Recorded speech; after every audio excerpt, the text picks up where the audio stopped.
Hi everyone, welcome to study word classes. तो friends, आज हम लोग एसएसटी के क्वेश्चन करने वाले हैं, यानी कि सोशल साइंस के क्वेश्चन करने वाले हैं। ये पूरा एक प्रीवियस का सेट है, तो इसको लास्ट तक देखना, अच्छे से समझ में आएगा। क्योंकि सीटेड में जो है प्रीवियस के क्वेश्चन काफ़ी इंपॉर्टेंट होते हैं।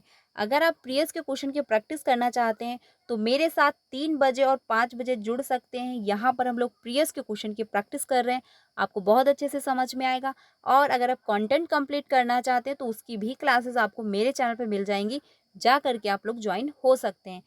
तो स्टार्ट करते हैं आज के जो क्वेश्चन है। चैनल पे पहली बार आए हो तो प्लीज़ वीडियो को लाइक करके चैनल को भी सब्सक्राइब कर लीजिएगा, सो दैट आपको सारी अपडेट जो है टीचिंग से रिलेटेड वो टाइम से मिलती है एंड आपको सीटेट की प्रिपरेशन भी करवाई जाती है। तो स्टार्ट करते हैं आज के जो क्वेश्चन है। आज हम लोग सोशल साइंस डिस्कस करने वाले हैं। तो क्वेश्चन नंबर जो पहला है, इसमें बात कही जा रही है कि एक हिस्ट्री ऑफ ब्रिटिश इंडिया का लेखन जो है कार्य किसने किया, यानी कि जो ये बुक है इसको किसने लिखा है। ए हिस्ट्री ऑफ ब्रिटिश इंडिया, तो इसके लेखक जो है वो कौन हो जाएंगे। तो पहला है डेविड हुम, और आपका अगला है जेम्स जो है मिल, या फिर मैक्स मूलर, या फिर विलियम जो है हज लिस्ट। तो इसके लेखक जो है वो कौन से हो जाएंगे। तो क्वेश्चन नंबर जो फर्स्ट है, इसका सेकंड ऑप्शन सही होगा कि जेम्स मिल जो है ये क्या है, इसके लेखक होंगे हिस्ट्री ऑफ ब्रिटिश इंडिया। तो इसके लेखक जो है वो जेम्स मिल है। ध्यान रखिएगा, क्वेश्चन इंपॉर्टेंट है क्योंकि कभी कभी पूछ लेता है कि इसके राइटर कौन से हैं। ठीक है, क्वेश्चन नंबर फर्स्ट जो है वो सही होगा। अगले क्वेश्चन पे चलते हैं। अगला है क्वेश्चन नंबर सेकंड।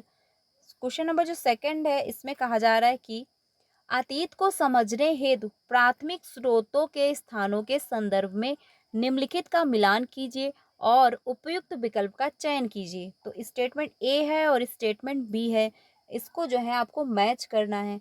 तो पहला जो है पय्यमपल्ली, ये इसका मैच होगा थर्ड ऑप्शन, यानी कि काला चना, ज्वार बाजरा, मवेशी, भेड़ और सुअर, ये क्या हो जाएंगे आपके पेयमपल्ली में मैच करेंगे। तो फर्स्ट का थर्ड ऑप्शन किस में दिया गया है, ये हम लोग अब ऑप्शन पे चलते हैं। तो फर्स्ट का जो थर्ड है वो आपको फर्स्ट में दिया है और आपका थर्ड में दिया गया, तो यानी फोर नहीं होगा और सेकेंड ऑप्शन नहीं होगा, दो ऑप्शन आपके कट गए। अगला जो दिया गया है कोहलीड़ हवा, ये इसमें आपका मैच कौन सा ऑप्शन होगा। तो इसमें आपका होगा चावल, जानवरों की हड्डियां, हड्डियों के टुकड़े। तो बी का फोर ऑप्शन होगा।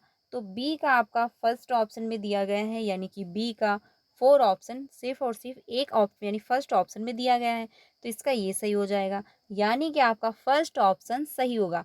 ऐसे क्वेश्चन करने के लिए आप सारे मैच करने मत बैठिएगा, एक मैच करिए और सीधे ऑप्शन पे आइए। अगर एक से आंसर निकल रहा है तो आप एक से आंसर निकाल के टिक करके आगे बढ़िए।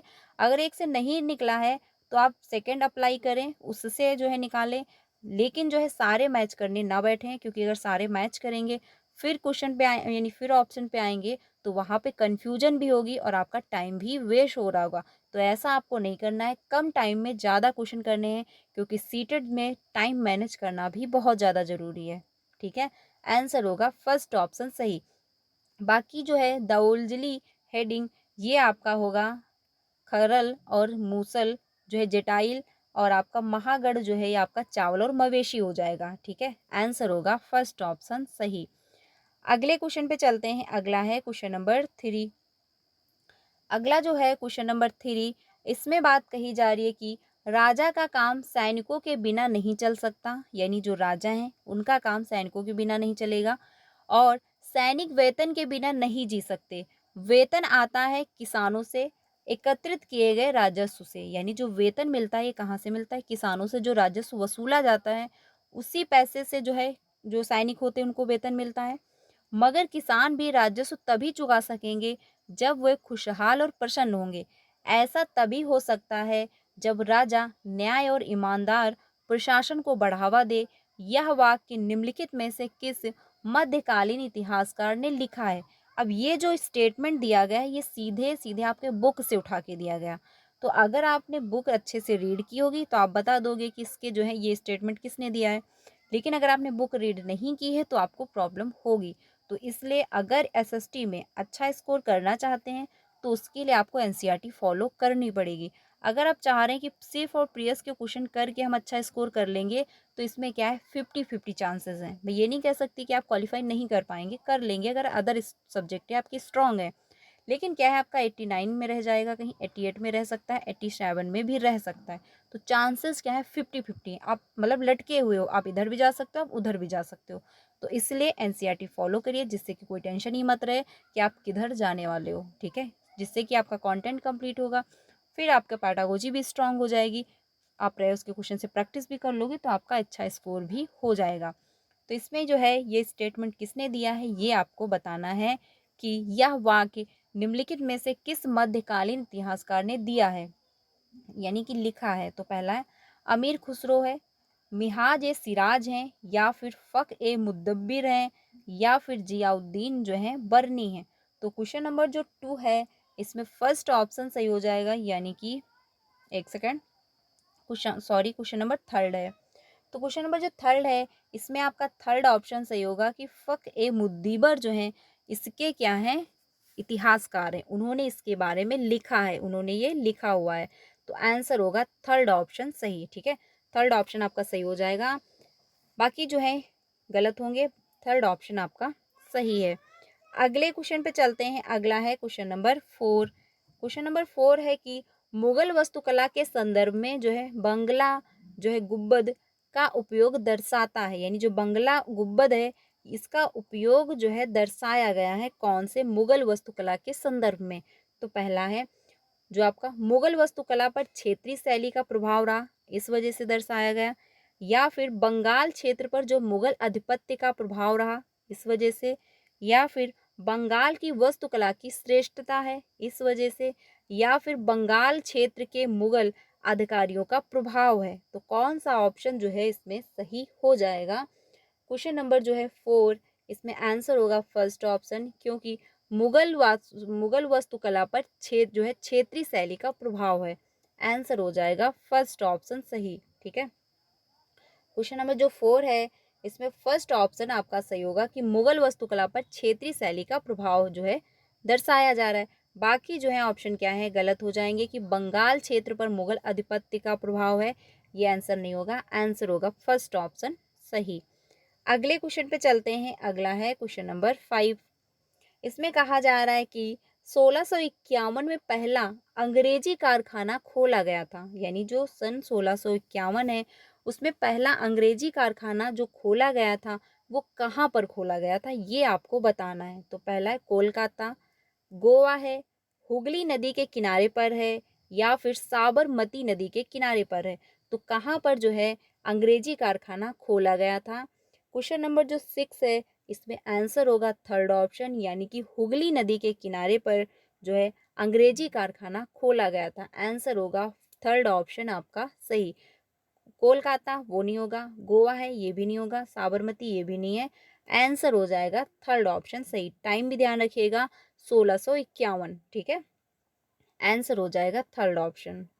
अगले क्वेश्चन पे चलते हैं, अगला है क्वेश्चन नंबर, अगला जो है क्वेश्चन नंबर 6। इसमें कहा जा रहा है कि स्थानीय स्कूलों में शिक्षा की प्रगति पर विलियम जो है एडम की रिपोर्ट के बारे में निम्नलिखित कथनों पर विचार करें और सही विकल्प चुनें, यानी कि स्थानीय स्कूल के प्रगति के बारे में बात कही जा रही कि कौन सा स्टेटमेंट जो है वो सही हो जाएगा क्वेश्चन नंबर 6 का। तो पहला है बंगाल और बिहार में 1 लाख से अधिक पाठशालाएं थी, तो बिल्कुल सही बात है क्योंकि बंगाल और बिहार में क्या था 1 लाख से अधिक पाठशालाएं थी। अगला है ये पाठशालाएं धनी लोगों या स्थानीय समुदाय द्वारा स्थापित की जाती थी, तो ये भी स्टेटमेंट सही है क्योंकि पाठशालाएं जो है वही स्थापित कर पाएगा जिसके पास अधिक पैसा होगा, जो समुदाय में यानी समुदाय के लोग स्थापित करेंगे या फिर जो धनी लोग होंगे, तो ये भी बात सही है। यहाँ छात्रों को अपनी शिक्षा के लिए केवल मामूली शुल्क देना पड़ता था, ये कहना गलत होगा कि आप केवल और मामूली शुल्क देते थे, ठीक है, ये क्या है ये स्टेटमेंट गलत है। यहाँ जो है लचीली शिक्षा प्रणाली स्थानीय आवश्यकताओं के अनुकूल थी, तो बिल्कुल सही बात है क्योंकि लचीलापन होता था, लोगों की आवश्यकताओं के अनुसार इसमें परिवर्तन किया जा सकता था, तो ये बात भी सही है, यानी ए बी और डी जो है वो सही हो जाएंगे, सी ऑप्शन आपका गलत होगा। तो ऑप्शन इसमें कौन सा सही हो जाएगा, आंसर हो जाएगा आपका क्वेश्चन नंबर 6 का 4 ऑप्शन, यानी ए, बी और डी ऑप्शन सही है, क्योंकि सी क्या है, केवल मामूली शुल्क देना पड़ता था, ये कहना गलत होगा। आंसर हो जाएगा 4 ऑप्शन सही, क्योंकि बंगाल और बिहार में 1 लाख से अधिक पाठशालाएं, बिल्कुल सही बात है। और आपका धनी लोग और स्थानीय समुदाय के द्वारा स्थापित की जाती थी, ये भी बात सही है। आवश्यकता अनुसार अनुकूलन भी किया जाता था, ये भी सही है। आंसर हो जाएगा 4 ऑप्शन सही, ठीक है। अगले क्वेश्चन पे चलते हैं। अगला है क्वेश्चन नंबर 7। क्वेश्चन नंबर जो 7 है, इसमें कहा जा रहा है कि उपनिवेशिक अधिकारियों द्वारा बाद के समय में कुछ झूम किसानों को आरक्षित वनों में भूमि के छोटे छोटे टुकड़ों पर खेती करने की अनुमति क्यों दी गई। यानी कि जो उपनिवेशिक अधिकारी थे, उसके यानी उपनिवेशिक अधिकारियों के बाद क्या हुआ कि जो झूम किसान थे, उनको क्या हुआ, आरक्षित वनों में छोटे छोटे टुकड़ों पर खेती करने का मौका दिया गया, यानी अनुमति दी गई। तो ऐसा क्यों किया गया था, क्या रीजन था। तो पहला ऑप्शन है क्वेश्चन नंबर 7 का, पहला है कि कुछ दुखी आदिवासियों की मदद के लिए जो है उनके प्रति वफादार थे, इसलिए उनको जो है अनुमति दी गई। या फिर वन विभाग को सस्ती श्रम की नियमित आपूर्ति सुनिश्चित करने के लिए इसलिए मौका दिया गया। या फिर भारतीय वनों का कुशल प्रबंध और आग से उनका बचाव करने के लिए। या फिर असंतुष्ट आदिवासी समूह के विद्रोह को दबाने और उन्हें शांत करने के लिए। तो कौन सा इसमें जो है स्टेटमेंट सही होगा। आंसर होगा थर्ड ऑप्शन, यानी कि बी ऑप्शन जो है वो सही है, बाकी क्या है गलत है। यानी कि वन विभाग को सस्ते श्रम की नियमित आपूर्ति सुनिश्चित करने के लिए क्या है, उनको अनुमति दी गई थी कि वो छोटे छोटे टुकड़ों पर खेती कर सकते हैं। आंसर होगा बी, यानी कि थर्ड ऑप्शन आपका सही हो जाएगा। बाकी जो है स्टेटमेंट क्या है गलत है, यानी बचाव के लिए नहीं होगा, शांत करने के लिए जो है, विद्रोह को दबाने और शांत करने के लिए ये भी स्टेटमेंट नहीं होगा कि जो विद्रोह था इसलिए यानी वो शांत हो जाए इसलिए उनको मौका दिया गया था। वफादार थे इसलिए उनको जो है छोटे छोटे टुकड़ों पर खेती करने का मौका दिया गया, ये भी नहीं होगा। आंसर हो जाएगा थर्ड ऑप्शन सही, ठीक है। अगले क्वेश्चन पे चलते हैं। अगला है क्वेश्चन नंबर 8। क्वेश्चन नंबर 8 है कि निम्नलिखित कथनों ए और आर को पढ़िए और उपयुक्त विकल्प का चयन कीजिए। तो जो आदर्शन दिया गया है, झूम खेती घुमंतू खेती है। तो जो झूम की खेती है वो क्या है, घुमंतू खेती है। बिल्कुल सही बात है, क्योंकि क्या है, लोग एक जगह रुकते हैं वहां पर खेती की, फिर वो कहीं और मूव कर गए। पुराने टाइम में लोग ऐसे ही खेती करते थे। फिर वो दूसरी जगह पर जब रुके तो वहां पर उन्होंने खेती की। फिर वो वहां पर कुछ टाइम रुके, फिर तीसरी जगह मूव कर गए, वहां पर उन्होंने खेती की। तो जो झूम खेती होती है वो क्या है, घुमंतू खेती होती है। यानी कि झूम खेती ऐसे भी मान सकते हैं, क्योंकि झूम खेती जो है वो जैसे एक व्यक्ति ने एक बार वहां पर खेती की, फिर दूसरा व्यक्ति वहां पर खेती करेगा, फिर तीसरा व्यक्ति खेती करता है। तो ऐसे भी जो है मिजोरम में जो है खेती भी होती, लॉटरी के माध्यम से खेती मिजोरम में की जाती है झूम खेती। तो ये भी ध्यान रखिएगा। तर्क जो दिया गया, इस तरह की खेती अधिकांशतः जो है जंगलों के बड़े बड़े भूखंडों पर की जाती है। तो ये कहना गलत हो जाएगा कि बड़े बड़े भूखंडों पर की जाती है, क्योंकि क्या है, छोटे छोटे भूखंडों पर लोग खेती कर लेते हैं। क्योंकि क्या है, लोग वहां पर लाइफ टाइम नहीं रुकते, थोड़े से टाइम रुकते हैं फिर मूव कर जाते हैं। तो ये कहना गलत हो जाएगा, यानी कि तर्क जो दिया गया है वो तो गलत है, बट जो स्टेटमेंट ए है वो जो है सही है। तो कौन सा ऑप्शन सही होगा क्वेश्चन नंबर 8 का, थर्ड ऑप्शन हो जाएगा। यानी ए तो सही है, परंतु आर क्या है वो गलत हो जाएगा। ए और आर दोनों सही है, एक ही व्याख्या नहीं होती, ये कहना गलत होगा।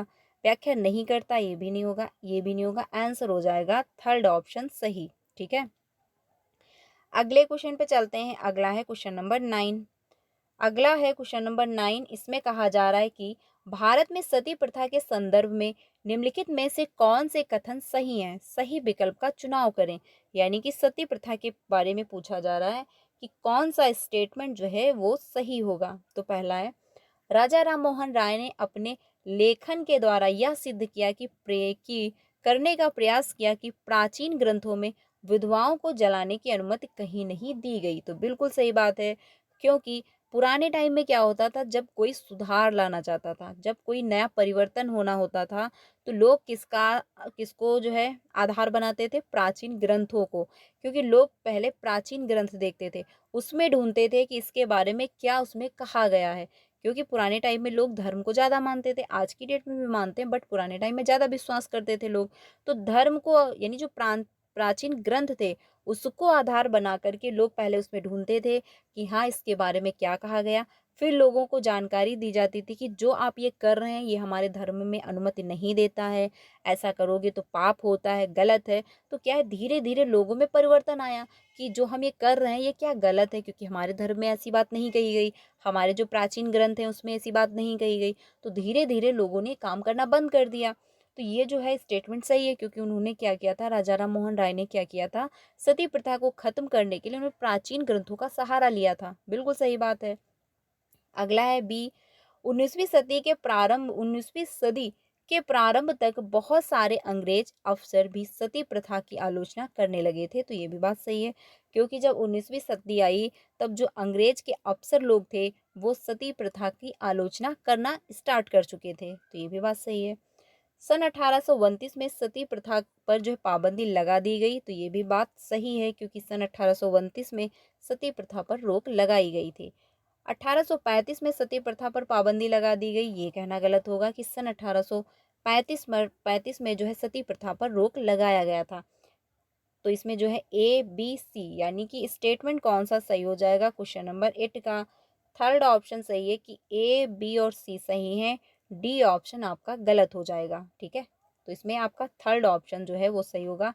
टाइम ध्यान रखिएगा, सन 1829 में सती प्रथा पर रोक लगाई गई थी। आंसर हो जाएगा थर्ड ऑप्शन सही। अगले क्वेश्चन पे चलते हैं। अगला है क्वेश्चन नंबर 10।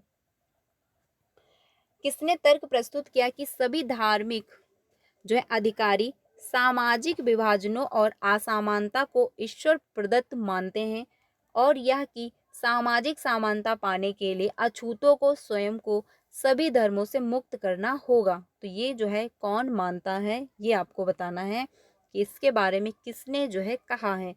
तो पहला है नारायण गुरु, या फिर ज्योतिराव फूले, या फिर ईवी रामास्वामी नायकर, या फिर डॉक्टर वी आर अम्बेडकर। तो इसके बारे में किसने कहा। अब ये फिर से अब वही आपका है, यानी स्टेटमेंट दे दिया गया। तो अगर आप रीड नहीं करोगे एनसीईआरटी, तो सच में आप क्वालिफाई करने में आपको प्रॉब्लम होगी। तो इसलिए प्लीज़ हो सके तो थोड़ा सा टाइम एक्स्ट्रा निकाल करके एनसीईआरटी जरूर रीड करिए। खुद से अगर आप पढ़ सकते हैं तो गूगल पे जा करके डाउनलोड करके पढ़िए, या फिर मेरे यहीं चैनल पे आपको मिल जाएंगे, आप वहाँ से ज्वाइन हो सकते हैं। जैसे आपको समझ में आए, जैसे आप कंफर्टेबल हो, वैसे आप इसको रीड जरूर करिए। क्योंकि इससे ये होगा, आपको डाउट नहीं रहेगा कि मेरा कहीं अटक ना जाए, एक नंबर से कहीं मेरा सीटेट पेपर 2 रह ना जाए। इस वजह से एनसीईआरटी रीड करिएगा। अब इसमें कौन सा जो है स्टेटमेंट सही होगा, क्वेश्चन नंबर 10 का कौन सा ऑप्शन होगा। थर्ड ऑप्शन हो जाएगा ई वी रामास्वामी नायकर जो है, उन्होंने इसके बारे में कहा था। तो आंसर होगा थर्ड ऑप्शन सही। डॉक्टर वी आर अम्बेडकर नहीं होंगे, नारायण गुरु ये भी नहीं होगी, ज्योतिराव फूले ये भी नहीं होंगे। आंसर होगा थर्ड ऑप्शन सही। अगले क्वेश्चन पे चलते हैं। अगला है क्वेश्चन नंबर 11। अगला है क्वेश्चन नंबर जो 11, इसमें बात कही जा रही है कि रॉलेट एक्ट के संदर्भ में कथन ए, बी और सी पर विचार कीजिए और उपयुक्त विकल्प चुनिए। तो रॉलेट एक्ट जो है, इसमें क्या होता था, लोगों पे अगर शक हो जाता था तो शक के आधार पर लोगों को गिरफ्तार कर लिया जाता था। ठीक है, कोई प्रूफ वगैरह नहीं देखे जाते थे कि आपने गलती की भी है या नहीं की है। बस बट क्या है, उन लोगों को डाउट हुआ तो तुरंत लोगों को उठा करके बंद कर देते थे। तो ऐसा ये कानून था। तो इसके बारे में कौन सा जो है विकल्प सही होगा, वो आपको देखना है। तो पहला ऑप्शन है, रॉलेट एक्ट ने मूल अधिकारों पर प्रतिबंध लगाया और पुलिस के अधिकारों को मजबूत किया। अगला है, मोहम्मद अली जिन्ना इस एक्ट का समर्थन किया, जबकि महात्मा गांधी और अन्य इस एक्ट में संशोधन चाहते थे, यानी कि परिवर्तन चाहते थे कि इस स्टेटमेंट में जो है परिवर्तन किया जाए। अगला है, जबकि हिंदू और मुस्लिम दोनों ही रॉलेट एक्ट के विरुद्ध थे, तब भी जो है मतलब जो रॉलेट सत्याग्रह अंग्रेजों के विरुद्ध एक संपूर्ण भारतीय जो संघर्ष जो है नहीं बन सका। तो क्या है, रॉलेट एक्ट जो था, अंग्रेज लोग इसका विरोध भी कर रहे थे, यानी कि इसके विरोध भी थे, लेकिन संपूर्ण भारतीय संघर्ष नहीं जो है संघर्ष नहीं बन सका। तो इसमें कौन सा जो है ऑप्शन सही होगा? क्वेश्चन नंबर जो आपका 11 है। तो क्वेश्चन नंबर जो 11 है थर्ड ऑप्शन होगा, यानी कि केवल और ऑप्शन ए सही है, बाकी ऑप्शन क्या है? गलत हो जाएंगे। यानी कि मोहम्मद अली जिन्ना जो एक्ट थे, इन्होंने इस एक्ट को समर्थन नहीं किया था और ना ही महात्मा गांधी जी इसमें संशोधन चाहते थे, तो ये भी कहना गलत होगा। जब मुस्लिम और हिंदू दोनों ही एक्ट के विरुद्ध थे, तब भी रॉलेट सत्याग्रह अंग्रेजों के विरुद्ध एक संपूर्ण भारतीय संघर्ष जो है नहीं बन सका, ये भी कहना गलत हो जाएगा। आंसर होगा ओनली फर्स्ट ऑप्शन, यानी कि थर्ड ऑप्शन सही होगा। यानी फर्स्ट जो क्वेश्चन ऑप्शन है वो सही है कि रोलेक्ट एक्ट ने मूल अधिकारों पर प्रतिबंध लगाया और जो है पुलिस के अधिकारों को मजबूत किया। आंसर हो जाएगा थर्ड ऑप्शन सही। अगले क्वेश्चन पे चलते हैं। अगला है क्वेश्चन नंबर 12। निम्नलिखित में से कौन सा बदलाव अंग्रेजों ने सन 1862 के आखिर तक देश पर दोबारा नियंत्रण पा लेने के बाद किया? यानी कि जो 1857 की क्रांति हुई थी, अब ये क्वेश्चन वहां से पूछा गया है जो आपका 1857 क्रांति है। अब अगर आपने रीड नहीं किया है एनसीईआरटी, तो क्या आप बता पाओगे कि उसमें क्या बदलाव बाद में हुए थे? आप प्रीवियस के क्वेश्चन से नहीं बता पाओगे, इसके लिए आपको पढ़ना पड़ेगा। तो जो 1857 की क्रांति हुई थी, उसके बाद क्या हुआ, जो अंग्रेज लोग थे वो उनको काफ़ी मतलब काफ़ी लोगों में विरोध हुआ, तो लोगों ने 1857 की क्रांति का विद्रोह किया। उसके बाद जो अंग्रेज जीत गया था, लोग जो हैं भारत के जो लोग थे वो हार गए थे। तो अंग्रेज जो था वो क्या किया अंग्रेज लोगों ने कि जो अपने नियम थे उसमें उन्होंने थोड़ा सा बदलाव किया। अगर वो बदलाव ना करते तो लोगों में जो है विद्रोह भरा हुआ था, वो क्रांति कर रहे थे। तो अंग्रेज लोग जो थे उन्होंने सोचा कि थोड़ा सा हम परिवर्तन करते हैं, जिससे लोगों को लगे कि हम में परिवर्तन हो गया है, हम बदल गए हैं, लोगों के हित में आ गए हैं, तो लोगों में विद्रोह जो है वो कम हो जाएगा।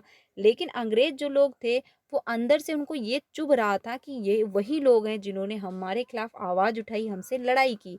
लेकिन वो ऊपर से क्या कर रहे थे कि लोगों को ये फील करवा रहे थे कि हम बदल चुके हैं, आपका सम्मान करते हैं, आपके जो अधिकार हैं वो हम आपको देंगे।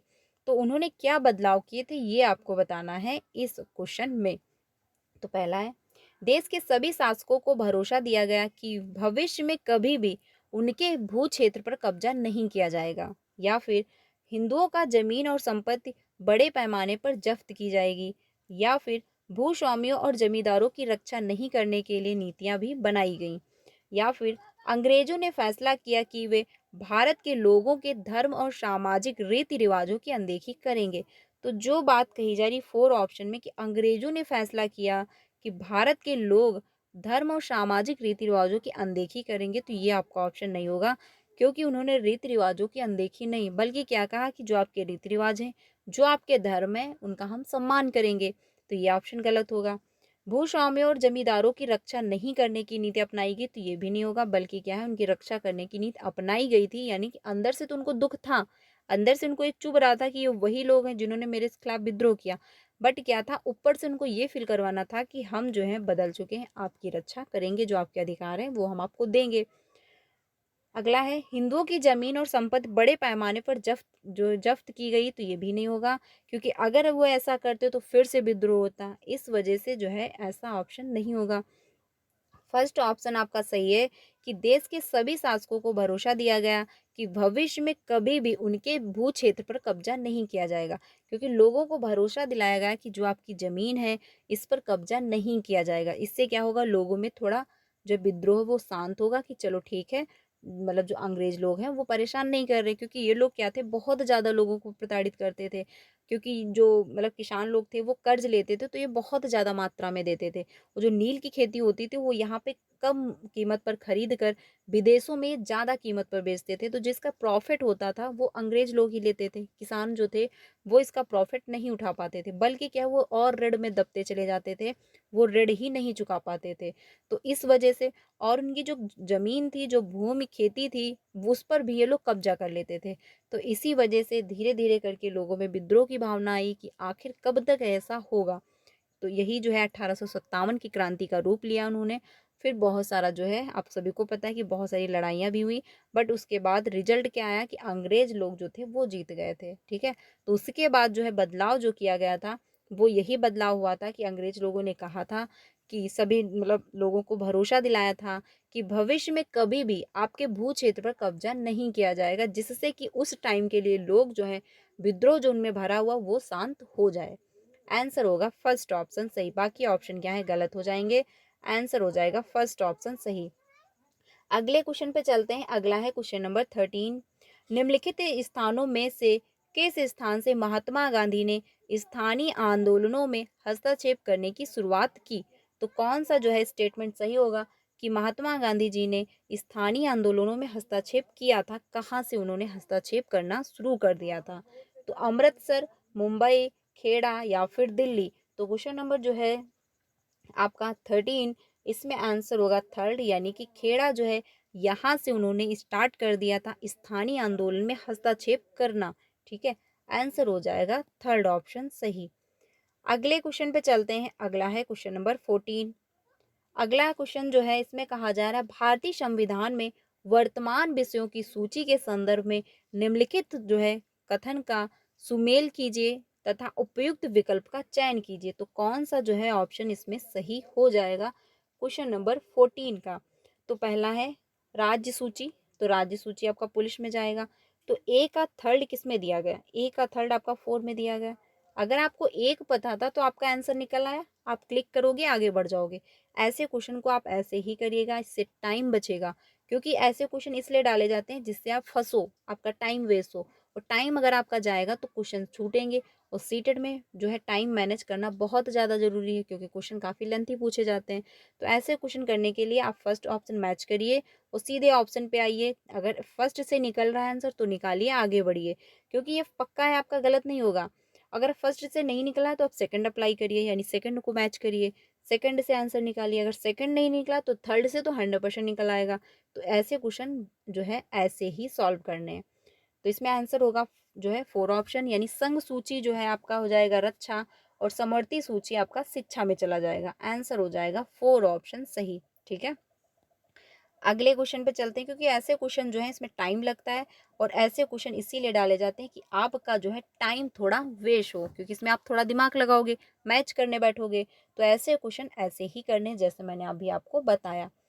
तो अब स्टार्ट होता है आपका ज्योग्राफी, यानी हिस्ट्री के 15 क्वेश्चन हम लोगों ने कंप्लीट कर लिए।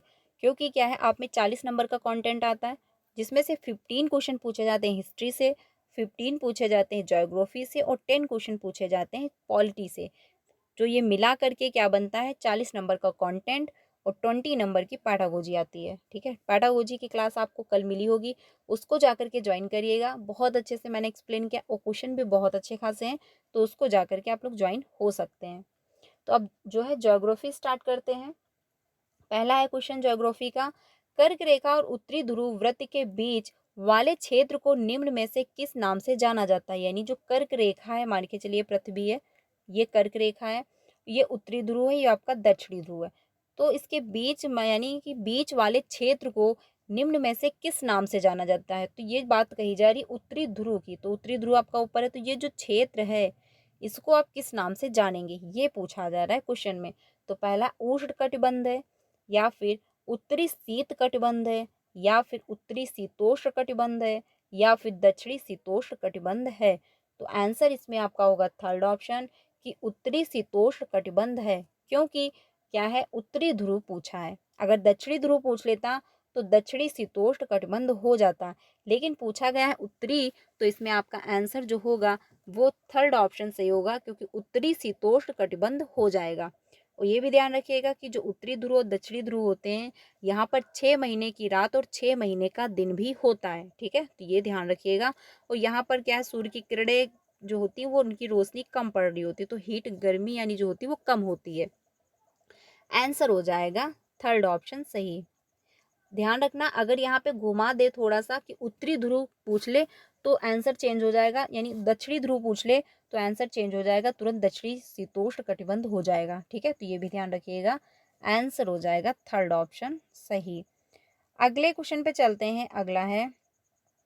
अगला क्वेश्चन जो है इसमें बात कही जा रही है कि माध्यमिक विद्यालय में एक शिक्षिका अपने विद्यार्थियों को ग्लोब पर किसी स्थान की अवस्थिति को पहचानने की प्रक्रिया में संलग्न करवाना चाहती है, यानी कि ग्लोब जो है उसमें बताना चाहती है कि कौन कहाँ पर स्थित है। निम्न में से किस जानकारी की उसे आवश्यकता होगी, यानी कि कौन सी जानकारी जो है टीचर में होनी चाहिए। तो पहला है अक्षांश जिस पर उत्तर या दक्षिण लिखा हो उसके बारे में जानकारी हो, या फिर आपका होगा, एक सेकेंड, क्वेश्चन नंबर 16 है, या फिर आपका देशांतर जिस पर पूर्व या पश्चिम लिखा हो, या फिर विषुवत वृत्त दूरी।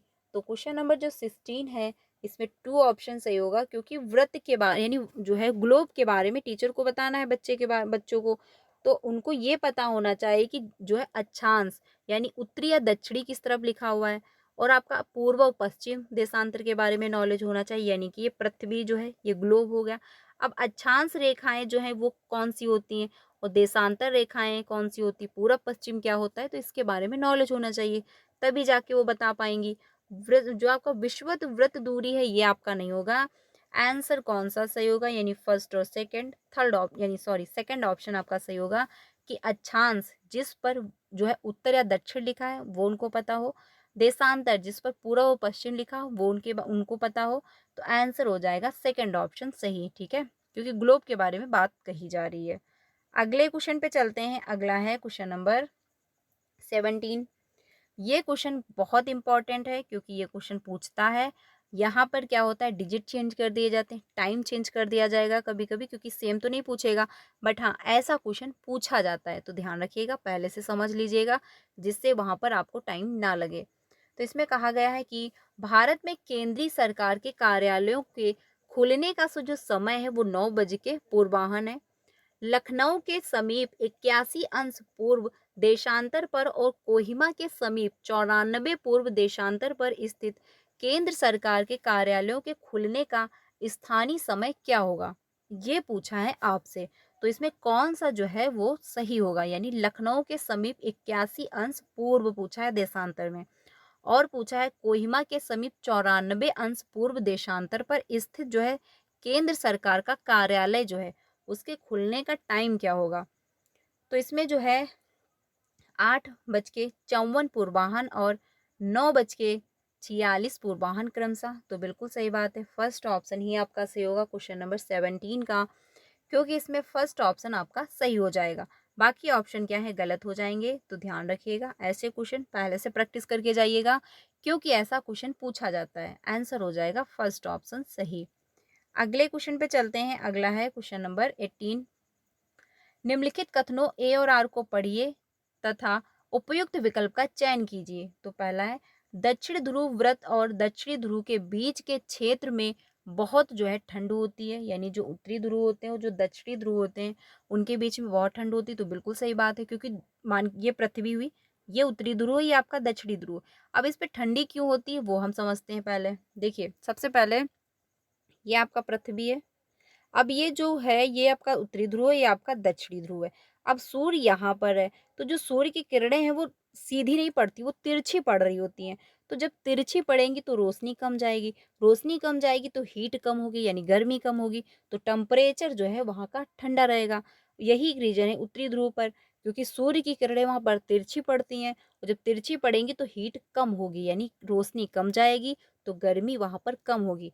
लेकिन सूर्य की किरणें जो हैं यहाँ पर, यानी जो जहाँ पर सदाबहार वन पाए जाते हैं, उष्णकटिबंधीय जो क्षेत्र होते हैं, वहाँ पर अधिक टेम्परेचर क्यों होता है, क्योंकि यहाँ पर सूर्य की किरणें सीधी पड़ती हैं। दोपहर के टाइम सूर्य की किरणें सीधे सर पर पड़ रही होती हैं, तो सीधे जब पड़ती हैं तो यहाँ पर हीट ज़्यादा होती है, हीट ज़्यादा होती है तो यहाँ पर बारिश भी ज़्यादा होती है, बारिश ज़्यादा होती है तो सदाबहार वन भी यहीं पर पाए जाते हैं। तो ये ध्यान रखना कि उत्तरी और दक्षिणी ध्रुव जो है वहां पर सूर्य की किरणें सीधी न पड़ने की वजह से जो है ठंड रहती है। बिल्कुल सही बात है, सूर्य की किरणें हमेशा तिरछी होती हैं और कम ऊष्मा देती हैं, ये भी बात सही है जो अभी मैंने आपको बताया। तो सही विकल्प का चयन कीजिए। तो इसमें स्टेटमेंट सही होगा फर्स्ट, यानी ए और आर दोनों सही हैं, और आर ए की सही व्याख्या भी कर पा रहा है, क्योंकि जो उत्तरी और दक्षिणी ध्रुव पर ठंडी हो रही है उसका रीजन क्या है कि ऊष्मा, यानी सूर्य की किरणें तिरछी पड़ती हैं और ऊष्मा नहीं मिल पा रही है, यानी ऊष्मा कम जा रही है, इस वजह से वहाँ पर ठंडी ज़्यादा है। तो आंसर होगा फर्स्ट ऑप्शन सही। ठीक है, बाकी ऑप्शन क्या है, गलत हो जाएंगे, यानी सही व्याख्या नहीं कर पा रहा है, बल्कि यहाँ पर सही व्याख्या हो रही है, तो ये कहना गलत होगा। ये भी नहीं होगा आपका, 4 भी ऑप्शन नहीं होगा, आंसर हो जाएगा फर्स्ट ऑप्शन सही। अगले क्वेश्चन पे चलते हैं। अगला है क्वेश्चन नंबर 19। निम्नलिखित कारणों में से किस कारण जो है चाप झील बनती है, यानी कौन सा ऐसा कारण है जिससे कि चाप झील बन रही होती है। तो अपर्दन है, निक्षेपण है, विसर्पण है, या फिर और ऑप्शन ही नहीं है।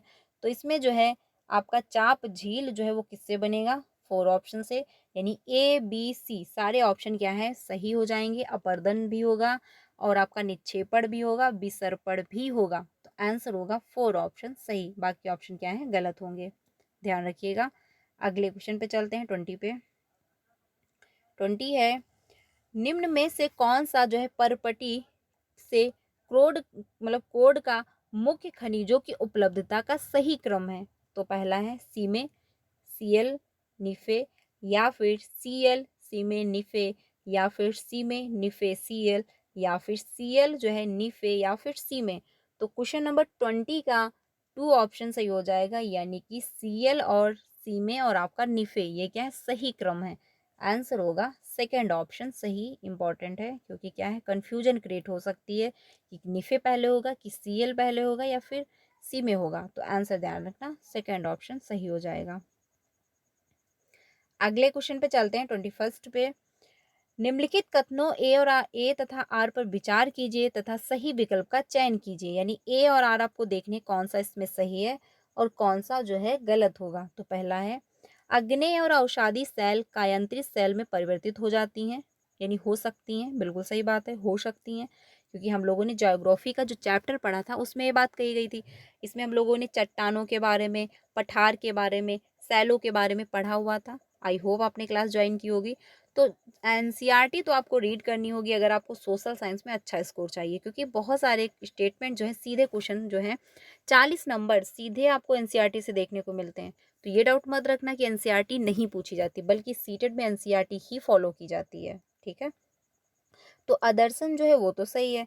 तर्क जो दिया गया, कायांतरित सैलें उच्च ताप और दाब से बनते हैं, तो बिल्कुल सही बात है कि जो कायांतरित सैलें होती हैं, जब बहुत ज़्यादा हीट होती है, दाब पड़ता है, तब जाके ये रूप यानी परिवर्तित करती हैं। ठीक है, तो ये भी आपका सही है। तो इसमें आंसर कौन सा होगा, फर्स्ट ऑप्शन सही होगा कि क्या है, दोनों कथन ए और आर दोनों सही हैं और आर ए की सही व्याख्या भी कर पा रहा है। आंसर हो जाएगा फर्स्ट ऑप्शन सही। दोनों सही है, व्याख्या नहीं हो रही, बल्कि क्या है, व्याख्या हो पा रही है। ये भी नहीं होगा, ये भी नहीं होगा, आंसर हो जाएगा फर्स्ट ऑप्शन सही। अगले क्वेश्चन पे चलते हैं। अगला है क्वेश्चन नंबर 22। 22 में कहा जा रहा है कि जो आपका तैराक मृत सागर में प्लो सकते हैं इस कारण से, यानी कि जो तैराक मृत सागर है उसमें आप प्लव कर सकते हैं, कैसे, उसका रीजन क्या है। नमक की अधिकता होती है इस वजह से, या फिर नमक की अधिकता के कारण जल की संलग्नता उच्च हो जाती है, या फिर जल की संलग्नता कम होती है, या फिर मानव शरीर की संलग्नता जल की संलग्नता के बराबर होती है। तो क्वेश्चन नंबर 22 का 2 ऑप्शन सही होगा कि नमक की जो है अधिकता के कारण जल की सघनता बढ़ जाती है, यानी उच्च हो जाती है। जो मृत सागर है, आप उसमें अगर डूबते हैं, यानी आप उसमें जाते हैं, तो आप उसमें डूबेंगे नहीं, क्योंकि क्या उसमें नमक अधिक मात्रा में पाया जाता है, तो आप उस पर ही तैरते रहेंगे, ऊपर ही। ठीक है, तो उसका रीजन क्या होता है कि जो नमक की अधिकता के कारण जो जल की सन्नगता है वो क्या उच्च हो जाती है। ठीक है, आंसर होगा सेकेंड ऑप्शन सही, बाकी जो है ऑप्शन क्या है, गलत हो जाएंगे। अगले क्वेश्चन पे चलते हैं। अगला है 23। महासागरीय जल के लगातार उठने और गिरने की घटना को हम लोग क्या कहते हैं, यानी महासागर में जो जल है अचानक से उठता है, फिर गिरता है, फिर उठता है, फिर गिरता है, फिर उठता है, फिर गिरता, तो ये जो प्रोसेस हो रहा होता है उसको हम क्या कहेंगे, यानी जो घटना हुई है इसको क्या कहा जाएगा। महासागरीय तरंगे होंगे, या फिर ज्वार भाटा कहोगे, या फिर तरंगे, या फिर धाराएं। तो धाराएं जो होती हैं वो कैसे बहती हैं, वो ऐसे नीचे की तरफ जाती, फिर आती, फिर आती, फिर आती। ये तरंगे क्या है, यानी कि जो ये धाराएं उठती हैं ये ऊपर से नीचे की तरफ जा रही होती हैं, तो इनको कहते हैं तरंगे। ठीक है, ध्यान रखना, महासागरीय तरंगे नहीं होंगी, सिर्फ और सिर्फ तरंगे कही जाएंगी। आंसर हो जाएगा थर्ड ऑप्शन। ज्वार भाटा भी आपका नहीं होगा, धाराएं भी नहीं होगी, आंसर होगा सेकेंड, थर्ड ऑप्शन। अगले क्वेश्चन पे चलते हैं 24 पे। 24 है कि निम्नलिखित में से कौन से कथन अमेजन बेसिन के बारे में सही है। इसके बारे में कौन सा जो है स्टेटमेंट सही है। पहला है, यह गर्म और नम जलवायु रहित है, यानी कि यहाँ पर जो है गर्म जलवायु और जो है नम जलवायु रहती है। या फिर यहाँ का मौसम दिन एवं रात दोनों ही समय लगभग समान रूप से गर्म एवं आर्द्र होता है, यानी कि दिन में जो गर्मी होती है और रात में जो मौसम होता है वो क्या इक्वल रहता है। या फिर अमेजन बेसिन में प्रतिदिन वर्षा होती है। या फिर दिन का तापमान उच्च एवं रात के समय तापमान कम हो जाता है। तो इसमें कौन सा स्टेटमेंट सही होगा। तो बात कही जा रही अमेजन बेसिन के बारे में, तो दिन का तापमान उच्च एवं रात के समय का तापमान कम हो जाता है, तो ये बात तो सही है, क्योंकि दिन में टेम्परेचर बढ़ता है, गर्मी बढ़ती है, और रात में जो है सूर्य का प्रकाश कम होता है तो टेम्परेचर कम हो जाता है, ये भी बात सही है। अमेजन जो है बेनिस में प्रतिदिन वर्षा होती है, यानी डेली बारिश होती है, तो ये भी बात सही है। यहाँ का मौसम दिन एवं रात दोनों ही समय लगभग समान रूप से गर्म एवं आर्द्र होता है, तो ये भी बात सही है। यहाँ गर्म और नम जलवायु रहित है, मतलब रहती है, ये भी बात सही है। तो ए बी सी और डी सभी सही हैं, यानी कि 4 ऑप्शन सही हो जाएगा। सारे स्टेटमेंट क्या हैं, सही दिए गए हैं। ठीक है, 4 ऑप्शन सही होगा, फर्स्ट नहीं होगा, सेकंड नहीं होगा, थर्ड भी नहीं होगा, 4 ऑप्शन आपका सही हो जाएगा। अगले क्वेश्चन पे चलते हैं 25 पे। 25 है, निम्न में से कौन सा कारण प्राकृतिक संसाधनों के वितरण को प्रभावित नहीं करता है। ध्यान से देखिएगा, क्वेश्चन पूछा है नहीं। तो पहला है वनस्पति, भूभाग, जलवायु और ऊंचाई। तो बात कही जा रही प्राकृतिक संसाधन के वितरण को प्रभावित नहीं करता है, तो प्रभावित किसको नहीं करेगा, आपका सिंपल सी बात है ऊंचाई। क्योंकि ऊंचाई जो है वो प्राकृतिक संसाधनों से नहीं रिलेट हो पा रही। अब ऊंचाई किसी की भी कोई ऊंचाई हो सकती है, लेकिन वनस्पति, भूभाग, जलवायु ये क्या है, प्रभावित होंगे। तो बात कही जा रही नहीं, तो निगेटिव का निगेटिव आंसर होगा, यानी कि ऊंचाई जो है वो सही हो जाएगा। बाकी ऑप्शन क्या है, सही थे, बट हमको निगेटिव का निगेटिव आंसर, तो ऊंचाई आपका ऑप्शन सही हो जाएगा। अगले क्वेश्चन पे चलते हैं, फिर से आपका आया है मैच करने वाला, यानी कि 26 का। निम्नलिखित युग्मों पर विचार कीजिए। एक तरफ संसाधन दिए गए हैं, एक तरफ संसाधन के प्रकार दिए गए हैं, तो कौन सा सही होगा। खनिज जो है वो प्राकृतिक संसाधन है, बिल्कुल सही बात है, क्योंकि खनिज जो आपको मिलते हैं वो कहाँ से मिलते हैं, प्रकृति से ही मिलते हैं। अब ये तो नहीं इसको कोई मनुष्य बना देता है, ठीक है, ये बात सही है। सड़क जो है वो मानव निर्मित संसाधन है, बिल्कुल सही बात है। अब जो सड़कें बनाई जाती हैं ये प्राकृतिक के द्वारा तो नहीं बनाई जाती, ये मनुष्य के द्वारा ही बनाई जा रही होती है, तो ये बात भी सही है। कोयला जो है वो नवीकरणीय संसाधन है, ये कहना आपका गलत हो जाएगा कि कोयला जो है वो नवीकरणीय संसाधन होता है, बल्कि कोयला का है क्या है, अनवीकरणीय संसाधन है। तो ए बी सही है, सी जो है वो गलत होगा। तो सी कहाँ पर है, ये भी गलत, ये भी गलत, ये भी गलत। आंसर होगा फर्स्ट ऑप्शन सही, क्योंकि कोयला जो है नवीकरणीय ना होकर के अनवीकरणीय संसाधन होता है। और आपका खनिज जो है प्राकृतिक संसाधन है, बिल्कुल सही बात है। सड़क जो है मानव द्वारा बनाई जाती है, ये भी बात सही है। आंसर होगा फर्स्ट ऑप्शन सही। ठीक है, अगले क्वेश्चन पे चलते हैं 27 पे। 27 जो है, नीचे दिए गए कथनों में से सही विकल्प का चयन कीजिए। तो पहला है, कृषि एक मूलभूत क्रिया है, यानी जो कृषि होती है एक मूलभूत क्रिया है। या फिर मृदा की अनुकूलित स्थलाकृति कृषि के लिए आवश्यक है। या फिर उचित जलवायु कृषि के लिए अत्यावश्यक है। या फिर जिस भूमि पर फसलें उगाई जाती हैं उसे कृषिगत भूमि कहा जाता है। तो क्वेश्चन नंबर जो है कौन सा, 29 का कौन सा ऑप्शन सही होगा। तो इसमें थर्ड ऑप्शन सही हो जाएगा, यानी कि बी सही है, सी सही है और डी ऑप्शन सही है। ए ऑप्शन जो है वो गलत हो जाएगा, यानी कि मृदा की अनुकूलित स्थलाकृति कृषि के लिए आवश्यक है। तो बिल्कुल सही बात है, क्योंकि मिट्टी कैसी है वो भी डिसाइड करेगी कि फसल कैसी होगी, क्योंकि अगर जलवायु अच्छी नहीं है, उचित मृदा मतलब मिट्टी अच्छी नहीं, तो फसल अच्छी नहीं होगी, तो ये भी बात सही है। उचित जलवायु कृषि के लिए अत्यावश्यक है, ये भी बात सही है, क्योंकि जलवायु के अनुसार ही फसलें उगाई जाती हैं। जिस भूमि पर फसलें उगाई जाती हैं उसे कृषिगत भूमि कहते हैं, ये भी बात सही है, क्योंकि जहाँ पर फसल उगाई जाएगी उसको क्या है, कृषिगत भूमि कही जाएगी, ये भी बात सही है। आंसर होगा थर्ड ऑप्शन सही, यानी बी सी डी सही है, बाकी क्या है गलत है। आंसर हो जाएगा थर्ड ऑप्शन सही। अगले क्वेश्चन पे चलते हैं, अगला है एक सेकेंड, एक सेकेंड, एक सेकेंड, 27 था ना ये? हाँ 27 था। 1 मिनट, 27 का फर्स्ट ऑप्शन सही हो जाएगा। माफ़ करिएगा मुझे, क्योंकि मैंने 29 समझ के जो है टिक कर दिया, उसके लिए माफ़ करना। इसमें आपका फर्स्ट ऑप्शन सही होगा, क्योंकि कृषि एक मूलभूत क्रिया है। बिल्कुल सही बात है, यानी कि सारे स्टेटमेंट सही हैं, उसके लिए माफ़ करना। ठीक है, क्या हुआ, 29 के हिसाब से मैंने टिक कर दिया, माफ़ करना। इसमें आपका फर्स्ट ऑप्शन सही होगा, यानी कि ए बी सी और डी सारे स्टेटमेंट क्या हैं, सही है। मृदा के लिए अनुकूलित स्थलाकृति कृषि के लिए आवश्यक है, ये भी सही है। कृषि एक मूलभूत क्रिया है, ये भी आपका सही है। यानी कि सारे स्टेटमेंट जो है वो सही दिए गए हैं। फर्स्ट ऑप्शन होगा, थर्ड ऑप्शन आपका नहीं होगा, उसके लिए माफ़ी चाहते हैं, माफ़ करिएगा। फर्स्ट ऑप्शन आपका सही हो जाएगा। अगले क्वेश्चन पे चलते हैं, 28 पे। 28 है, निम्नलिखित कथनों ए और आर को पढ़िए तथा उपयुक्त विकल्प का चयन कीजिए। यानी स्टेटमेंट ए जो दिया गया है और आर जो दिया गया है, ये सही है या फिर गलत है। तो क्वेश्चन नंबर जो 28 है, इसमें कहा जा रहा है विविधता का सम्मान करना समानता सुनिश्चित करने के महत्वपूर्ण कारकों में से एक है। तर्क जो दिया गया, एक भाषा को बढ़ावा देने से देश में एकता आएगी और समानता सुनिश्चित होगी, तो बिल्कुल भी गलत है।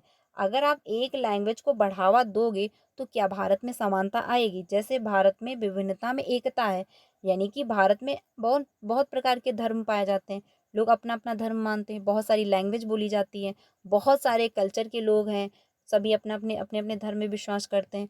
तो भारत में विविधता होने के बावजूद भी एकता है, क्योंकि क्या है, हम सभी भारतीय हैं।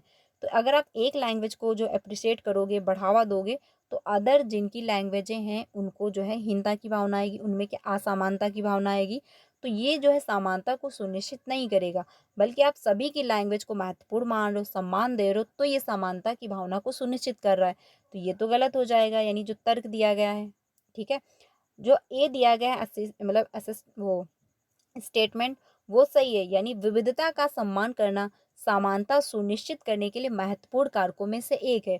यानी आप विविधता को सम्मान दे रहे हो, यानी कि जो विभिन्नताएं पाई जा रही हैं, किसी भी धर्म को आप मान रहे हो, कोई भी आपकी लैंग्वेज है, जैसा भी आपका कल्चर है, जो भी आपके त्योहार है, जैसा भी आपका पहनावा है, आप उसको सम्मानित कर रहे हो, आप उसको अप्रिशिएट कर रहे हो, आप उसका सम्मान कर रहे हो।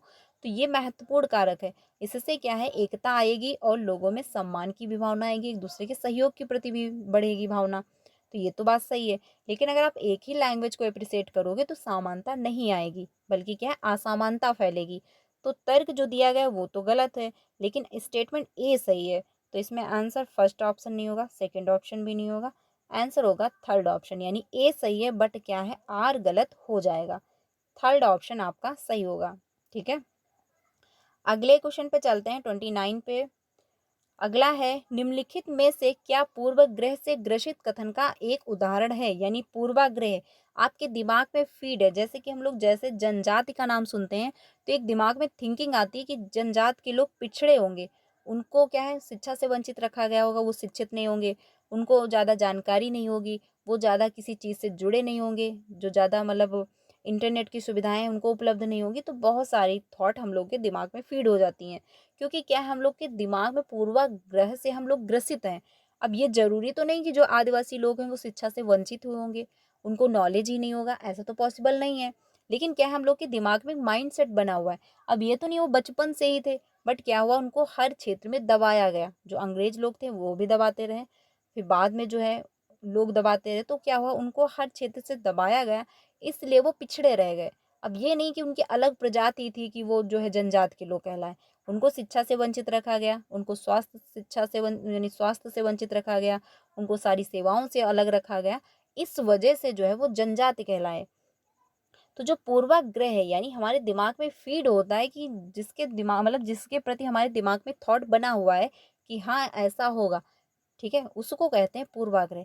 तो कौन सा ऑप्शन इसमें सही होगा? जैसे कि पहला ऑप्शन है, भारत की ग्रामीण जनसंख्या का एक बड़ा हिस्सा खेती से जुड़ा हुआ है, तो ये तो बात सही है, क्योंकि क्या है, भारत एक कृषि प्रधान देश है, इसमें क्या है, ज़्यादातर मात्रा में लोग कृषि करते हैं, खेती करते हैं, तो ये बात तो सही है। अगला है, कटाई का मौसम भारत के ग्रामीण इलाकों में रोजगार पैदा करता है, बिल्कुल सही बात है, क्योंकि जब कटाई आती है, यानी जब फसल कटती है, तो लोग जो बेरोजगार होते हैं ग्रामीण क्षेत्रों में, उनको रोजगार मिल रहा होता है, बात तो सही है। ग्रामीण लोग आधुनिक प्रौद्योगिकी से अज्ञात होते हैं। अगला है, गांव से शहरों की तरफ जो है पलायन एक वास्तविकता है। तो बिल्कुल सही बात है, क्योंकि गांव से लोग शहरों में पलायन करते हैं आगे बढ़ने के लिए, शिक्षा मतलब अच्छे रिसोर्स पाने के लिए, आगे मतलब काफ़ी अच्छा डेवलपमेंट होने के लिए। तो ये तो बात सही है। लेकिन जो मतलब थर्ड ऑप्शन है कि ग्रामीण लोग आधुनिक प्रौद्योगिकी से अज्ञात होते हैं, यानी कि ये कोई फिक्स तो नहीं है कि जो ग्रामीण के क्षेत्र के लोग हैं वो तकनीकी के बारे में उनको नॉलेज ही नहीं होगा, बल्कि बहुत सारे लोग गांव के भी जाते हैं शहर में जॉब करने, कंपनियों में काम करने, तो उनको प्रौद्योगिकी के बारे में तो नॉलेज होता है। लेकिन यहाँ पर कह दिया गया कि गांव के लोग जो है आधुनिक प्रौद्योगिकी से अज्ञात होते हैं। अब ये तो कहीं पे बुक में नहीं लिखा हुआ कि जो ग्रामीण क्षेत्र के लोग हैं वो उनको नॉलेज ही नहीं होगा। तो क्या है, एक माइंड सेट बना हुआ है, इसी को कहते हैं पूर्वाग्रह से ग्रसित। क्योंकि ये कहा जा रहा है कि जो ग्रामीण के लोग हैं वो क्या है, प्रौद्योगिकी से जो है अज्ञात हैं। अब ये तो फिक्स नहीं है कि हाँ ग्रामीण के क्षेत्र लोग मतलब ग्रामीण के क्षेत्र के जो लोग हैं वो अज्ञात ही होंगे। ठीक है, तो आंसर हो जाएगा थर्ड ऑप्शन सही, क्योंकि इसमें क्या है, पूर्वाग्रह को जो है दर्शाया गया है। अगले क्वेश्चन पे चलते हैं, सेकंड लास्ट क्वेश्चन है। इसमें कहा जा रहा, भारत के संविधान को एक जीवांत जो है प्रपत्र के रूप में माना गया है। निम्नलिखित में से कौन सा उपयुक्त कथन को प्रमाणित नहीं करता है? ध्यान से देखना, क्वेश्चन जो है नहीं पूछा, यानी कि निगेटिव आंसर है। अब प्रमाणित क्या होता है पहले वो समझते हैं। प्रमाणित का मतलब होता है, जैसे आप होटल गए, रेस्टोरेंट गए, तो वहां पर जो आपको मेन्यू दिया जाता है, मेन्यू की जो बुक होती है वो आपको दी जाती, तो उसमें क्या है, प्रमाणित होता है, जो उसमें लिखा हुआ है वो आपको वहां पर उपलब्ध मिलेगा। ठीक है, वो प्रमाणित है कि हाँ जो चीज़ें इसमें मेंशन की गई हैं आपको वहाँ पर उपलब्ध मिलेंगी। तो प्रमाणित का मतलब होता है कि हाँ ये प्रमाणित है कि ये वस्तु यहाँ पर है। ठीक है, तो बात कही जा रही नहीं, तो कौन सा ऑप्शन होगा, यानी पहला है, भारत का संविधान अधिकांश यह काफ़ी लचीला है और इसे संशोधित किया जा सकता है। तो बिल्कुल सही बात है, क्योंकि भारत में बहुत सारे संशोधन होते रहते हैं, लोगों की नीड के अनुसार जो है अधिकार, कानून जो है अधिकार बदलते रहते हैं, संशोधन होता रहता है, तो ये बात तो सही है। संविधान नागरिकों को मौलिक अधिकारों के उल्लंघन की स्थिति में न्यायालय जाने की अनुमति दे सकता है। तो बात ये भी सही है कि अगर आपके मौलिक अधिकारों का उल्लंघन किया जा रहा है, आपको जो आपके अधिकार हैं आपको उससे वंचित किया जा रहा है, जैसे शिक्षा का अधिकार सभी के लिए बराबर है, स्वास्थ्य का अधिकार सभी के लिए बराबर है, तो अगर आपको इससे वंचित किया जा रहा है तो आप अपने न्यायालय जाकर के इसकी अनुमति ले सकते हैं, अपने अधिकारों के लिए लड़ सकते हैं, इसको जो है आपको अनुमति दी गई है। ये बात भी सही है। संविधान द्वारा स्थापित लोकतांत्रिक आदर्श इसकी पुनर्व्याख्या में सहायता करते हैं, ये भी बात सही है। लेकिन जो फोर ऑप्शन है, भारत का संविधान कई अन्य देशों के संविधानों से प्रेरित था, तो ये तो कोई फिक्स नहीं है, ये तो बात कही नहीं जा सकती कि भारत का जो संविधान है वो अन्य देशों से प्रेरित है, क्योंकि सभी देश के अपने अपने रूल हैं, अपने अपने जो है संविधान है, अपने अपने जो है नियम है। तो आंसर क्या होगा, फोर ऑप्शन आपका सही हो जाएगा, क्योंकि नहीं का निगेटिव आंसर होगा। आंसर होगा फोर ऑप्शन, बाकी स्टेटमेंट जो है वो सही दिए गए। यानी अगर आपके मौलिक अधिकारों का उल्लंघन हो रहा है तो आप इसके लिए जो है न्यायालय जा करके अपना अधिकार ले सकते हैं, आप इसकी अनुमति ले सकते हैं, आपको ये अनुमति दी गई है। आंसर होगा फोर ऑप्शन सही। तो फ्रेंड्स आज के लिए इतना ही रखते हैं। 31st से हम लोग कल जो है कंटिन्यू करेंगे, यानी कि कल आपको 5 बजे जो है ये क्लास मिल जाएगी, यहीं से आगे 36 यानी 31st से। तो कल की क्लास 5 बजे ज्वाइन करिएगा, आपको कल हम लोग 31st से जो है डिस्कस करने वाले हैं। तो आज के लिए इतना ही रखते हैं। आज हम लोगों ने 30 क्वेश्चन किए, यानी हिस्ट्री के 15 क्वेश्चन और ज्योग्राफी के 15 क्वेश्चन। देखिए 15-15 का रहता है पार्ट डिसाइड, बट क्या होता है कभी कभी एक दो इधर उधर हो सकते हैं। ये मत कहना कि 15 क्वेश्चन तो नहीं है, क्योंकि ये ज्योग्राफी ये पॉलिटी का क्वेश्चन दिया गया था, वो क्वेश्चन हम लोगों ने 30 किए हैं, तो 30 में ज्योग्राफी आना चाहिए था, एक दो इधर उधर हो सकते हैं। ठीक है, तो ध्यान रखिएगा। आंसर इसमें आपका फोर ऑप्शन होगा। तो आज के लिए इतना ही। क्लास अच्छी लगी हो तो लाइक करिएगा एंड कमेंट में अपना स्कोर, क्योंकि कमेंट में अपना स्कोर बताओगे तो आप एनालिसिस कर लोगे फटाक से कि हिस्ट्री और ज्योग्राफी की आपकी कितनी कंप्लीट हो चुकी है, कहाँ पर दिक्कत हो रही है। तो कमेंट में अपना स्कोर जरूर मेंशन करिएगा। चैनल पे पहली बार आए हो तो प्लीज़ वीडियो को लाइक करके चैनल को भी सब्सक्राइब कर लीजिएगा, सो दैट आपको टीचिंग से रिलेटेड सारी अपडेट टाइम से मिलती है। और आपको सीटेट पेपर 1 एंड पेपर 2 दोनों की प्रिपरेशन करवाई जाती है। 3 बजे की क्लास में हम लोग CDP, math, EVS, Hindi pedagogy discuss करते हैं, प्रीवियस के क्वेश्चन की प्रैक्टिस करते हैं। तो 3 बजे और 5 बजे अगर आप दोनों क्लासेस ज्वाइन करते हैं मेरे साथ तो पेपर 1 एंड पेपर 2 दोनों क्वालिफाई हो जाएंगे, दिक्कत कोई भी नहीं आएगी। क्योंकि मैंने फर्स्ट अटेम्प्ट में सीटेट क्वालीफाई किया था। जैसे मैंने प्रिपरेशन की थी मैं आप लोगों के साथ वैसे ही डिस्कस करती हूँ। यकीन मानिएगा आपका फर्स्ट अटेम्प्ट में सीटेट क्वालीफाई हो जाएगा, क्योंकि इस बार जो है सीटेट क्वालीफाई होना बहुत ही ज़्यादा ज़रूरी है। क्योंकि बीपीएससी में आपको बम्पर भर्ती देखने को मिलेंगी। अगस्त में 3 लाख तक जो है भर्ती आने वाली हैं। तो आपका जुलाई में जो है सीटेट, अगर ये सीटेट क्वालीफाई हो जाता है तो आप अप्लाई कर पाओगे बीपीएससी में, और बीपीएससी में आपको अच्छी खासी वैकेंसी देखने को मिलेंगी। तो इसलिए सीटेट की अच्छे से प्रिपरेशन करनी है। सीटेट को अब की बार क्लियर कर लेना है, जिससे कि आप अगस्त में जो वैकेंसी आए उसमें आप अप्लाई कर पाओ। क्योंकि सीटेट में अब ज़्यादा टाइम नहीं बचा हुआ है, 10 दिन ही बचे हुए हैं मान के चलिए। तो आप क्या है, अगर आप अभी से प्रिपरेशन करो तब भी आप कर सकते हो, बट करना क्या, आपको एक्स्ट्रा टाइम देना होगा। 10 दिन कस के मेहनत कर लीजिए, उसके बाद तो आपको आराम से चिल ही करना है। क्योंकि अगर आपका सीटेट क्वालीफाई हो गया तो आप अगस्त में वैकेंसी जो आएंगे आप उसमें अप्लाई कर पाओगे। अगर सीटेट क्वालीफाई नहीं हुआ तो क्या है, प्रॉब्लम होगी। क्योंकि विधानसभा का चुनाव है बिहार में, इस वजह से आपको इतनी अच्छी खासी भर्ती देखने को मिल रही है। अब इसके बाद क्या होता है, जैसे यूपी में कहीं भी आपको सुपर टेट देखने को नहीं मिल रहा है, कहीं कोई इन्फॉर्मेशन नहीं है, तो क्या फ्यूचर में होगा कोई देख के नहीं आया है। तो इसलिए अगस्त में जो वैकेंसी आ रही है, सीटेट अप्लाई कर यानी सीटेट क्वालीफाई करिए और आप उसमें अप्लाई करिए। तो आज के लिए इतना ही। क्लास अच्छी लगी तो लाइक करिएगा। मिलते हैं नेक्स्ट वीडियो में। Thank you.